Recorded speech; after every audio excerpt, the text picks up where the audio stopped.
শুক্রবার থেকে আজ শুক্রবার হিসাব করলে যত ওয়াক্ত নামাজ, সর্বোচ্চ হয়তো জুমার দিন গেছি, আবার জুমার দিন আসছি, এরকম মুসল্লি আছে না নাই?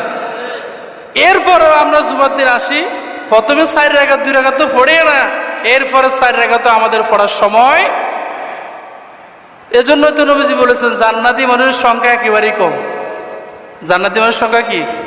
একেবারে কম, নগণ্য, একেবারে কম। প্রতি 1000-এ জান্নাতে যাবে কয়জন? এই হাদিস কি জানেন? প্রতি 1000-এ কয়জন? 1 জন। এখন আমাদের এখানে তো 1000 মানুষ নাই, মনে হচ্ছে আমাদের কেউ জান্নাতি নাই। বাদাল জুমা পড়বেন তো ইনশাআল্লাহ? সব সময় পড়বেন তো? আল্লাহ আমাদেরকে বাদাল জুমা পড়ার তৌফিক দেখ বলো না আমি।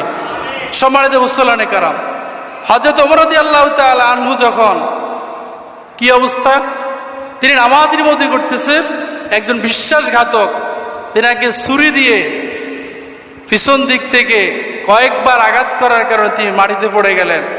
অবস্থা এত খারাপ যে তিনি মৃত্যুর দ্বার প্রান্তে চলে যাচ্ছেন। এই অবস্থায় তিনি বললেন নামাজের কি ওয়াক্ত হয়েছে? যখন ওমর রাদিয়াল্লাহু তাআলা আনহু বললেন হ্যাঁ এখন নামাজের ওয়াক্ত, তিনি ইশারায় নামাজ আদায় করলেন। সুবহানাল্লাহ বলেন। এরপর নামাজ ছাড়লেন। আর আমরা দোকানে আড্ডা দিয়ে খেলার মাঠে বসে বসে স্ত্রীর সাথে গল্প করতে করতে কত নামাজ যে কাজা করি, এটার হিসাব আছে আমাদের কাছে। আব্দুল্লাহ বিন শাকিক রহমতুল্লাহ আলাইহি বলেন সাহাবীগণ নামাজ ব্যতীত কাউকে কাফের মনে করতো না।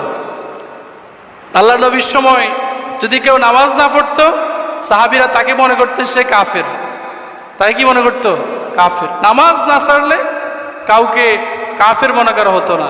এবং ফজর এবং ইশারের নামাজের ওয়াক্তে যারা আসতেন না, এদেরকে নবীজি বলতেন মুনাফিক। কি বলতেন? মুনাফিক। মুনাফিক সিনার একটা আলামত আছে, এরা ফজরের নামাজ আর ইশারের নামাজে আসে না। আর আল্লাহ রাসূল হাদিসের মধ্যে বলেছেন মুনাফিকের জন্য ফজরের নামাজ এবং ইশারের নামাজ পড়া সবচেয়ে কঠিন, আর ইমানদারের জন্য ফজর এবং ইশারের নামাজ পড়া সহজ। সুবহানাল্লাহ বলেন। কারণ ইমানদার জানে যে ব্যক্তি ফজরের নামাজ এবং ইশারের নামাজ জামাতে পড়ে, সারা রাত দাঁড়িয়ে দাঁড়িয়ে ইবাদত করলে যে সওয়াব হতো তার আমলনামায় সে সওয়াব দান করেন কে? কেউ ফজর নামাজ জামাতে পড়তে পারলো না, শুধু ইশারের নামাজটা জামাতে পড়লো, গিয়ে ঘুমিয়ে গেল, অর্ধরাত দাঁড়িয়ে দাঁড়িয়ে ইবাদত করলে যে সওয়াব হতো আল্লাহ তাআলা সেই সওয়াব তার আমলনামায় দিয়ে দেন। সুবহানাল্লাহ বলেন। এখন যারা মুসলমান ইমানদার এদের জন্য ফজর এবং ইশা সহজ, আর মুনাফিকের জন্য ফজর এবং ইশার জামাত কি? আল্লাহ আমাদেরকে এই